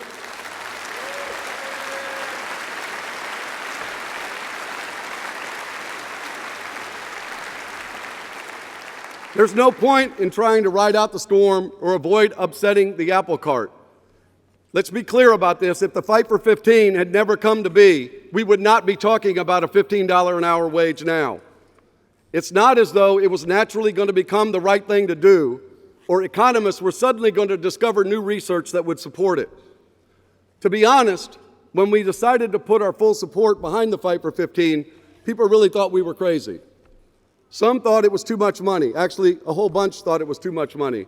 And frankly, some thought the very idea of a movement about money, as opposed to, say, justice or equality or fairness, was just too crass. But the situation was dire, and we had to take risks. We had to be willing to stand up for workers outside of our traditional jurisdictions at a time when our own members were hurting. We had to make an investment in taking on one of the largest corporations on the planet with no guarantee of a return on that investment. Let's be clear about this. The Fight for 15 was not an easy decision, but it was the right one, morally, politically, and strategically. We're doing what labor is supposed to do, standing up and fighting for the little guy. We have politicians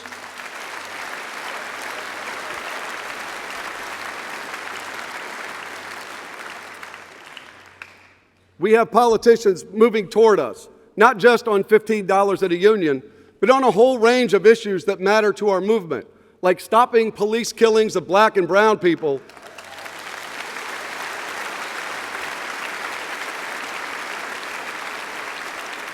and making sure that no worker has to live in the shadows, and we're winning.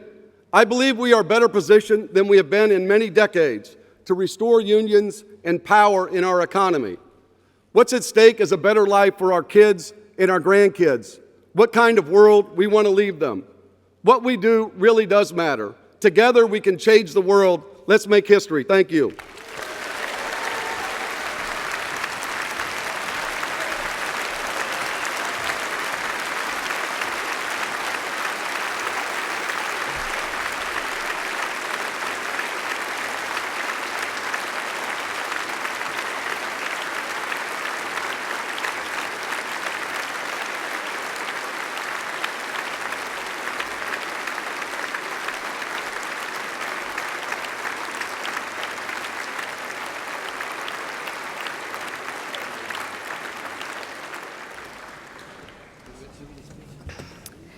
Thank you so much for that, Scott, and I'm sure I speak on behalf of the whole of conference when I say that you have our very best wishes and good luck for the rest of the campaign. Thank you very much for sharing your story.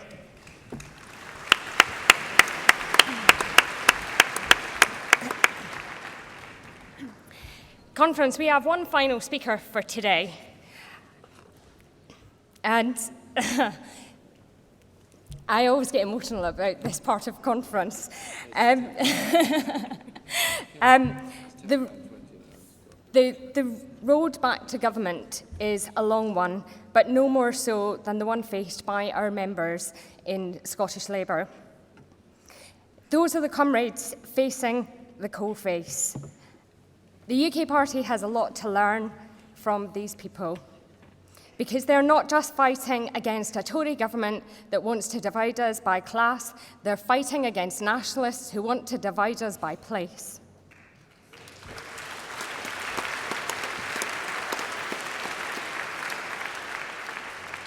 And it's not always that easy to campaign in parts of Scotland, because the geography often works against us.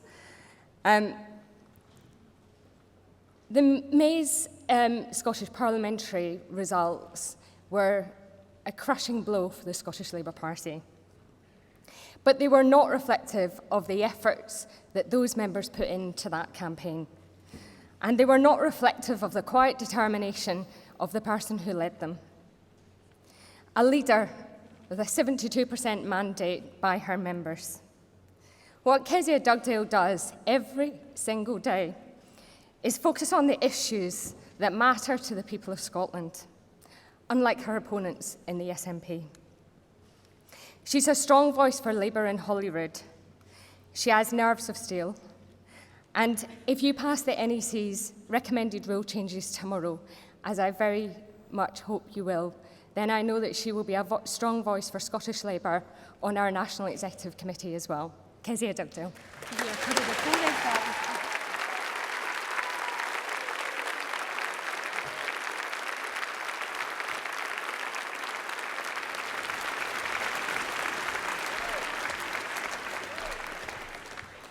Afternoon conference. I have to say to you, the last time I was out campaigning with Joanna Baxter, we were in Arran, an island off the west coast of Scotland where Joanna was our outstanding candidate. We campaigned there all day long, and that morning she had tripped and fallen, and she was complaining of a sore leg. She campaigned all that day with a broken leg, and the next morning was put in a cast. So can we hear it for Joanna Baxter? That's commitment.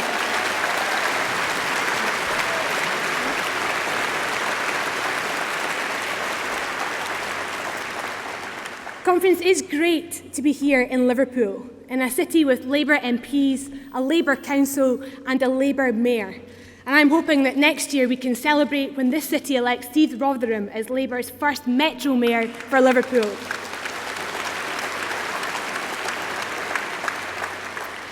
And conference, we meet here in Liverpool united in our determination to make Labour a party of government once again. I congratulate Jeremy Corbyn on his victory in the leadership election, and I'm looking forward to continuing our work together.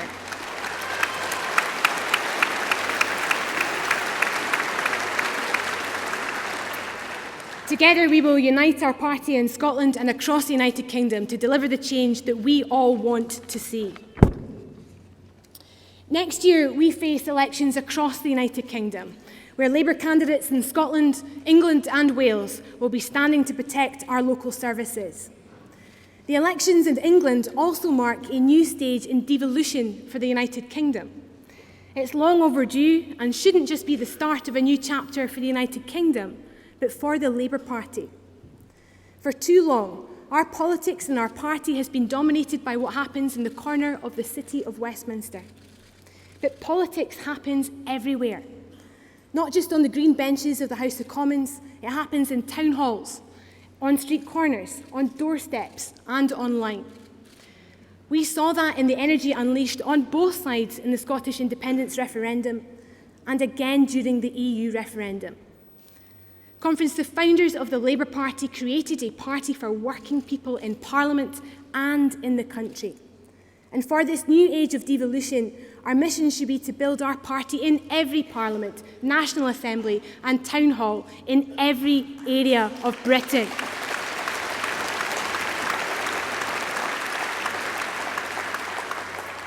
The route to victory for the next Labour government will not just run through Westminster, it will start with success in Edinburgh, in Cardiff and the great English cities such as Liverpool and Manchester.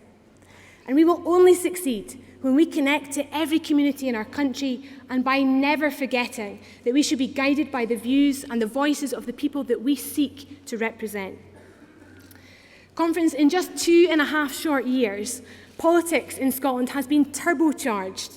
The European election, the Scottish referendum, the UK general election, the Scottish Parliament elections and the EU referendum. I'm out of breath just saying that. Our members have been asked to campaign harder and to make the argument for our politics repeatedly. They have gone out into their communities to make the case for Labour, and in recent weeks, they have won.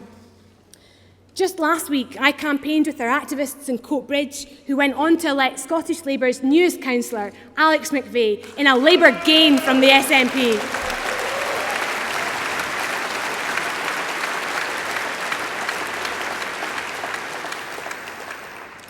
So when people say that the Scottish Labour Party can't win elections, I say look to our victories in Coatbridge and in Fife and in Ayrshire this summer. So together, let us all show our gratitude to the Scottish Labour activists who have put in a shift over the last 2.5 years, made the case for our politics and kept alive the vision of a fairer Labour Scotland.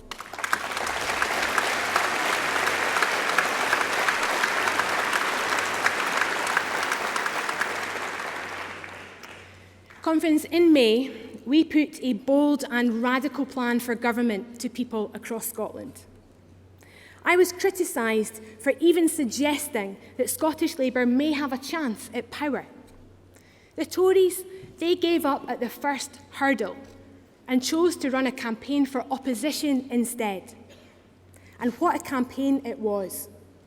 They promised to stand up for the union just months after pushing through English votes for English laws. They created 2 classes of MPs for the first time. And all this conference, just 1 year after running a general election campaign that sought to divide the Scots and the English, the very worst type of constitutional vandalism. And then, Ruth Davidson promised a strong economy with a Tory government at Westminster, but then her party put it all at risk with the EU referendum. Now she expects us to look on the bright side, telling us that there may be benefits to Brexit. And she did what Scotland could scarcely afford. She used the same divide and rule politics of David Cameron to reopen those divisions between yes and no. So don't let Ruth Davidson ever tell you again that the union is safe in Tory hands.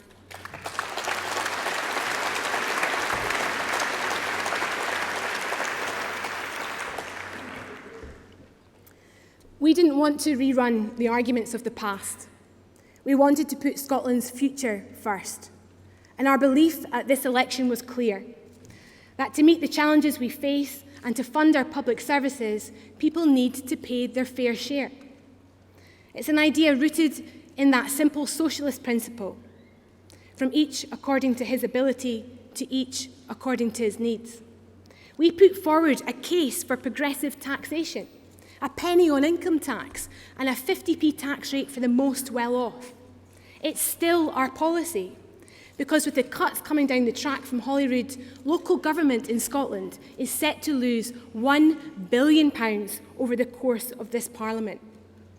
Our health service is already beginning to show signs of strain as hospitals across the country face cuts or closure. In hospitals in Glasgow, Paisley and Greenock, services for children, for pregnant women and the elderly are being cut back. And when it comes to our schools, the SNP government continue to refuse to protect the education budget.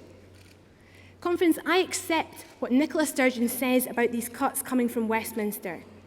I don't question that. What I do question is her refusal to do anything about it, to meekly pass on those cuts or even double down on them.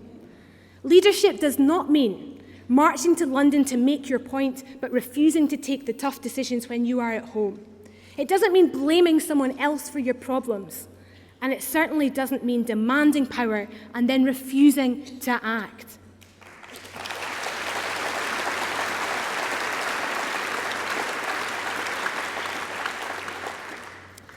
Nicola Sturgeon is the most powerful First Minister that Scotland has ever had. In her hands, she has more power than any of her predecessors to change our nation. But for a woman who is famous for saying yes, her answer when you ask her to use the power she has is always no. Conference, I am only asking Nicola Sturgeon to do what she said she's wanted to do her entire political life, make different choices from the Tories. Labour will not sit back and do nothing. And that is why today I can announce that when the Scottish Government presents the budget to Parliament in the coming months, we will place amendments to introduce a 50p tax on those earning over £150 and to add a penny to income tax to pay for public services, making decisions for Scotland that the Tories would never make and using the powers which we have argued for. This, together with our other tax proposals, will enable us to stop further cuts to the public services we all rely on. With the full range of powers the Scottish Parliament now has, the SNP government faces a clear choice. Accept a Tory budget from Westminster or go our own way, with proposals to grow the Scottish economy, protect our schools and our hospitals. More and more cuts to Scotland's budget harms our country's growth, risks jobs and the prospects for our young people. We need to invest to provide the next generation of Scots with the chances they need to succeed. If the SNP minority government does not accept these proposals and forces another austerity budget on Holyrood, we will vote against it. If they want support, they'll need to look to the Tories for that. Labour will not help the SNP pass an austerity budget on our watch.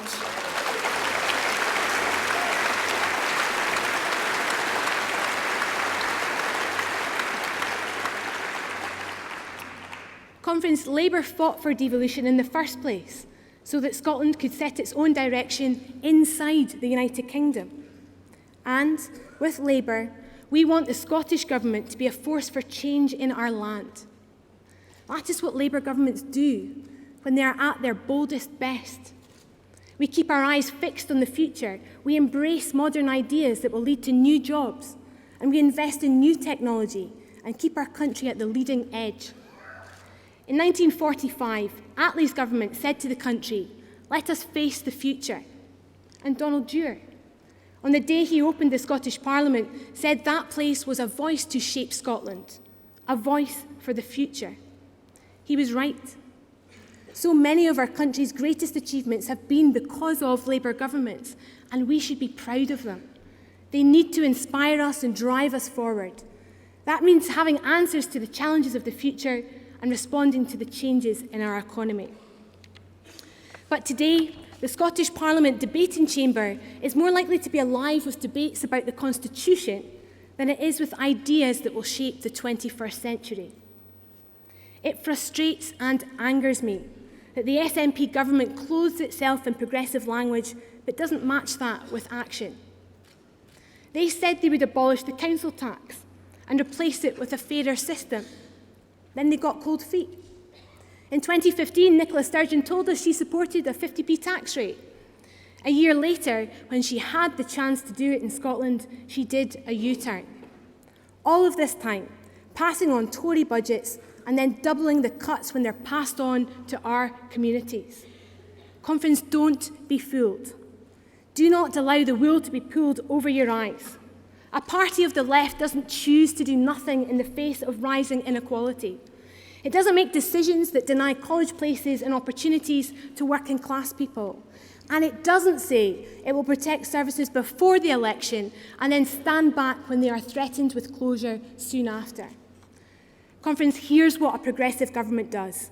It asks the richest to pay their fair share so we can protect public services and invest in our children's future.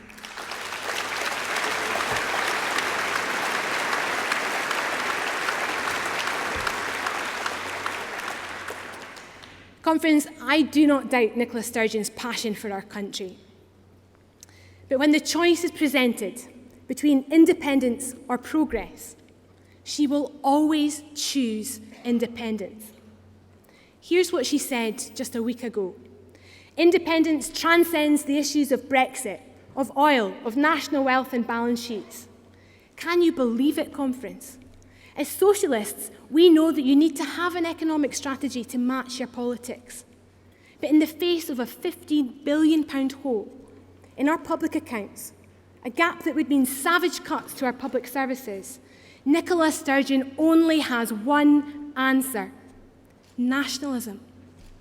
Conference, that's not progressive, that is blind faith. In the course of the last 2 years, independence has gone from being the remedy to all of Scotland's problems to simply being a less risky option. Their leader at Westminster now says that the downsides of independence have to be acknowledged. And their only member of the Commons Treasury Committee said that independence would mean 5 years of cuts to get the Scottish budget into line. In the rush to find a way through Brexit, Nicola Sturgeon has been forced to face both ways, to please her supporters and to try to steer the country through a tough time. But she needs to get back to those bread and butter issues. Scotland faces enough risk and uncertainty without the Tories' reckless Brexit gamble. We do not need the risk and uncertainty of another independence referendum. And Conference, that is why we will vote against any proposal for a second independence referendum in this Parliament.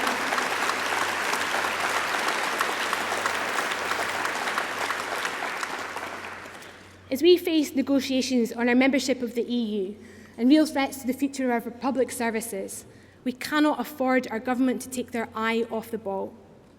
With so many challenges facing Scotland in the future, we should not return to the divisions of the past. My message to Nicola Sturgeon is this. First Minister, our country is already divided enough. Do not divide us again.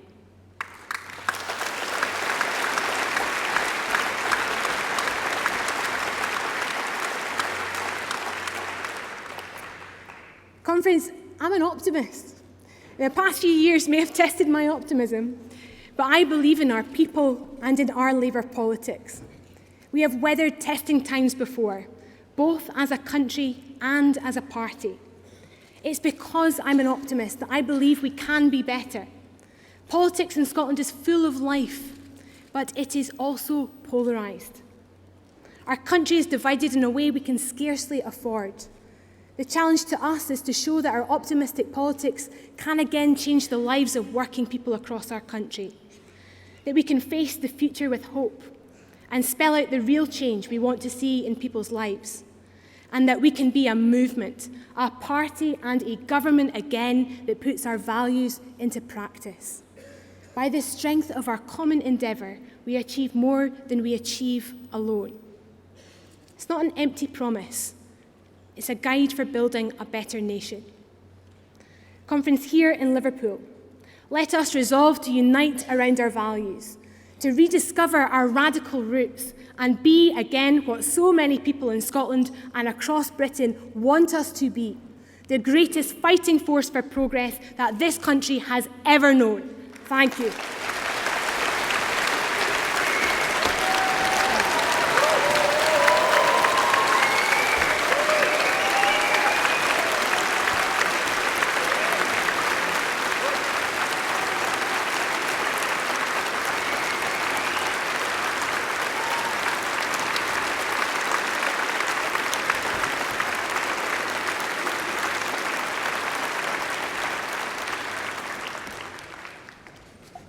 Thank you so much, Kezia. Now, we're going to take the vote on the economic debate before everybody rushes out of the room. Can I firstly take the contemporary composite one on employment rights moved by Usdahl? Can I see all of those in favour, please?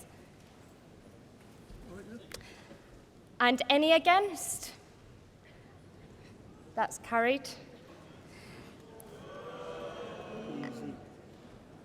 Is that carried? Yeah. Yep. Next, the contemporary composite 2 on employment rights moved by UCAT. Can I see all those in favour? And those against? That's carried. Next, contemporary composite 3 on employment rights moved by the TSSA. Can I see all those in favour? And those against? That's carried. Contemporary composite 4 on industrial strategy moved by Unite. Can I see all those in favour? And those against? That's carried. And next, contemporary composite 5 on defend and promote our public services moved by Unison. Can I see all those in favour? And those against? That's carried. Next, contemporary composite 6 on defend and promote our public services moved by ASLEF. Can I see all those in favour? And those against? That's carried. Next, the Economy Policy Commission annual report. Can I see all those in favour? And those against? That's carried. And finally, the Economy Priorities Issue document. Can I see all those in favour? And those against? That's also carried. Conference will now adjourn to reconvene in the policy seminars, and our next plenary session is at 9:30 a.m. tomorrow. Thank you so much, Conference.